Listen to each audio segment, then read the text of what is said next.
Good morning students. Today class is history class 8 में history पढ़ने जा रहे हैं, जिसमें चैप्टर 3 स्टार्ट कर रहे हैं।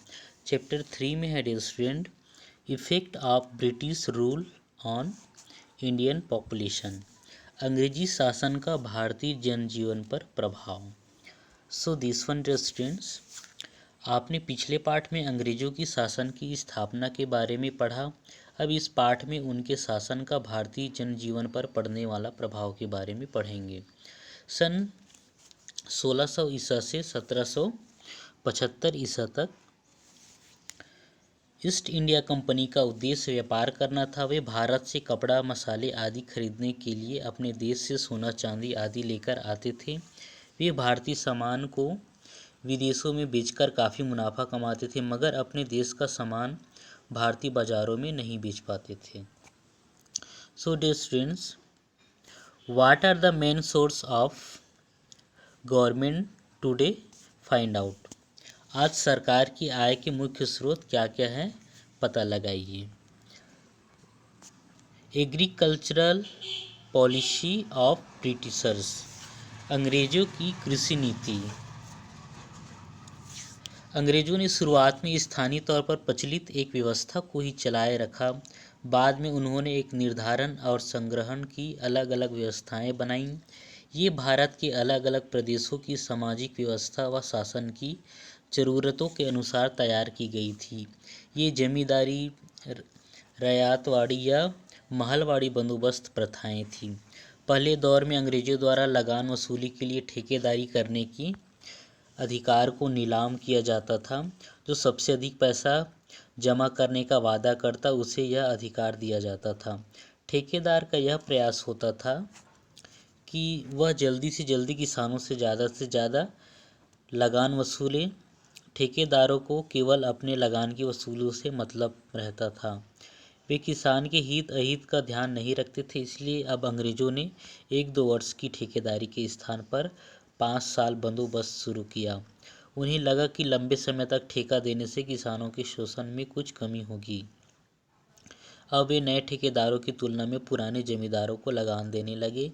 इस तरह वह लगान वसूली की नीति में बार बार चेंजेस लाते रहे हैं।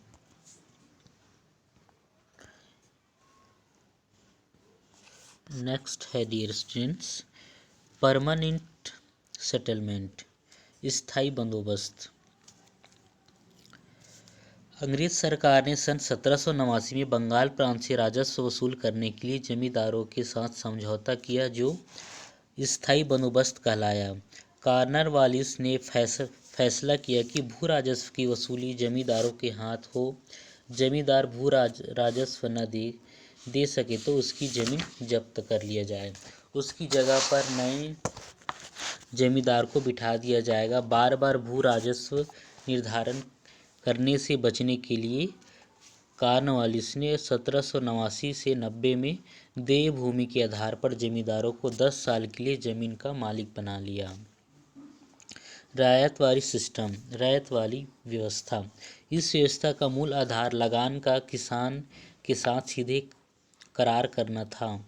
यह तय किया गया कि कृषि उत्पाद में हुए खर्च को निकालकर जो बचेगा उसका 50% भू राजस्व होगा। शुरू के दिनों में फसल और उसके मूल्य के घटने बढ़ने से राजस्व का कोई तालमेल नहीं था।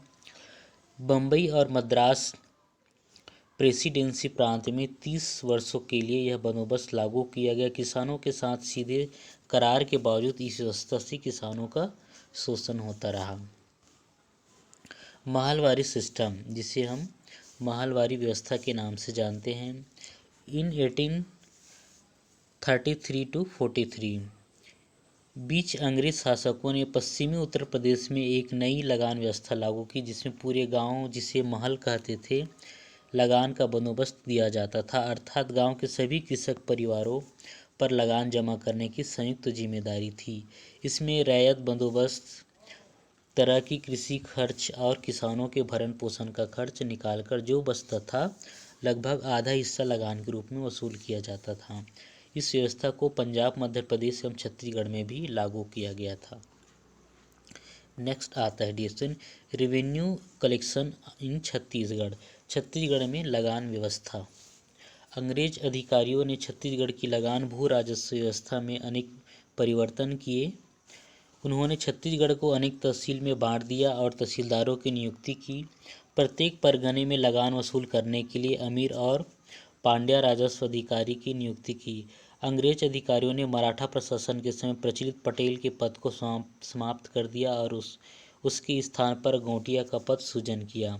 उस समय गांव की गौटिया वर्ष में 3 किस्तों में लगान वसूल करते थे। वसूल सरकार के खजाने में जमा करते थे। अंग्रेजों द्वारा लागू की गई इन लगान व्यवस्थाओं से किसानों को कोई लाभ नहीं हुआ, क्योंकि अंग्रेजों द्वारा लागू प्रत्येक लगान की दर बहुत ऊंची तथा अनिवार्य थी, जिन्हें कृषि की आय से चुका पाना मुश्किल होता था। इसलिए किसानों को जिम्मेदारों एवं साहूकारों से कर्ज भी लेना पड़ता था।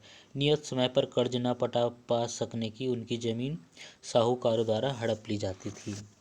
तो डियर स्टूडेंट्स, ये व्यवस्था हमारे छत्तीसगढ़ में लागू हुआ था।